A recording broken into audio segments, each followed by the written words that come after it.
И сега самото проширување, бидејќи е структура од 5 бранови, може да содржи и проширување во рамките на проширувањето. Ајде да погледнем пример за екстензија на третиот бран. И доколку погледаме сега, бранот 3, тука веќе е во екстензија. Внатре во овој бран 3 имаме уште еден бран 3 кој што е повторно во екстензија.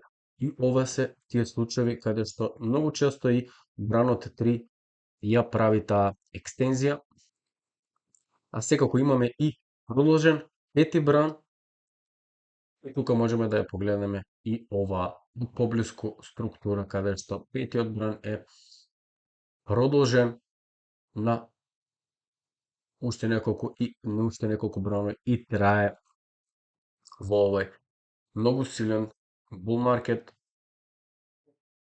Сега, на што треба да обрнеме внимание? Тоа е концепт на неуспех во рамките на структурата со 5 бранови. Понекогаш петиот бран не успева да направи нов екстремен врв или пат надвор од минималната точка на третиот бран. И тука ги нарекуваме неуспеси. Поможно се нарекуваат и скратени пети бранови, затоа што тоа е навистина она што не успева да се движи подалеку од рајот на петиот бран. Императив е петиот бран да ги содржи потребните поделби, за да се квалифицира како импулсивен бран. Ова пак ќе помогне да се потврди вашиот број на бранови. Сега, неуспесите не се необичаени, особено во бранови од мал степен. Зошто се важни? Затоа што даваат важно предупредување дека се работи со пазар каде што постои или основна сила или основна слабост на пазарот. Во случај на неуспех во бул маркет, бранот 5 не успева, како што можеме да видиме на сликата, да го надмине врвот на третиот бран, и тука се работи за пазар каде што постои основна слабост на неуспех, и потоа во беар маркет каде што петиот бран во овој случај не успева да го помине третиот бран, се работи за пазар што има огромна силина во момент.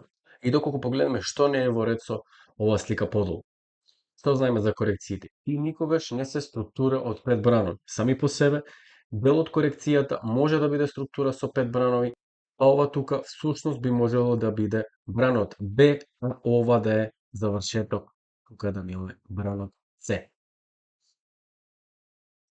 Сега, неколку пати ги споменавме правилата. Бранот 2 не може да го надмине првиот бран.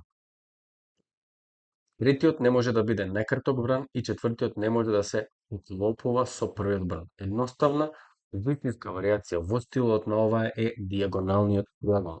Бидејќи во дијагоналниот триагон секој бран се дели на структура од 3 бранови во рамките на дијагоналните дијагонали. Дијагоналните триаголници обично се појавуваат по значително движење и не очекувајте да видите дијагонален триаgon по кратко движење. Тие се појавуваат на многу логично место, откако пазарот се движел премногу далеку и брзо во дијагонален триаgon. Четвртиот бран може да се преклопува со првиот бран и обично се преклопува или би се нашол малку подалеку од тоа, да кажам дека е услов, но треба да се има во предвид. Обично дијагонален триаgon ќе ја развие оваа форма, како што може да видите на сликата. Пример, дијагоналните триаголници се многу емоционален модел и понекогаш се карактеризираат со пробив низ линијата на трендот кога петиот бран се завршува, а тоа обично се карактеризира и со многу лоша пазарна акција, слабо движење на волуменот, лоша напредна статистика за пат. И зошто се важни дијагоналните триаголници? Тие се многу сигурни модели за тајминг. Тие обично претходат на многу остри движења и често укажуваат на исцрпување на трендот, а не само еден степен повисоко, како што е нормално за која било структура од 5 бранови, туку и за 2 или 3 степени повисоко. Тоа значи дека можеби се подготвувате за многу важен потреб. Дијагоналните триаголници се завршни модели. Тие завршуваат нешто, последователните движења се доста често остри, драматични пресврти. И дозволете ми да спомнам само една причина Ако размислите за ова, има смисла дека четвртиот бран се спуста и се преклопува со ценовната територија на првиот бран. Ако поединичните бранови во рамките на бранот на диагоналниот триаголник нема доволно сила за да ги тестира петте бранови, структурата што тврди дека целиот модел сам по себе е слабост. И можеме слободно да кажеме дека диагонални триаголници се многу ретки, но добро е да се има перспектива и да се видат. Доколку погледнеме на сликата, овој диагонален триаголник се појавува во bear market, овој левиот е во bull market и тука веројатно завршува, а тука отпочнува нешто што би можело да заврши до нови висини, но постои модел кој што се нарекува и диагонален триаголник тип 2. И ово е тој диагонален триаголник тип 2. Овој модел на вистина ретко се појавува на пазарот, но да ја видиме разликата помеѓу овој и диагоналниот триаголник тип 1. Непарните бранови 1, 3, 5 се поделени на 5 структури. И за разлика од оние од типот на диагонален триаголник кои се делат на 3, и се уште се спојуваат, а бранот 4 се уште се преклопува со бранот 1 и постојат само неколку познати појави од овие, но интересно е што сите се случиле во бранот А. Погледне, во бранот А, од ABC корекцијата, кој бил дел од структурата на bear market. А тоа значи дека на секој од нив му претходил многу силен пат, а на секој од нив на крајот му следувал уште еден силен пат. А на крајот овие модели имплицираат слабост, исто како и оние од типот на диагонален триаголник 1. И во суштина, тоа е се што треба да се знае за импулсивните бранови.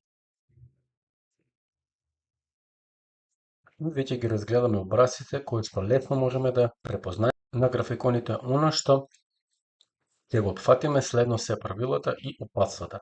А потоа ќе завршиме со личностите на брановите и прво ќе зборуваме за правилата. Дозволете ми прво да споменам што сметам дека е дефиниција.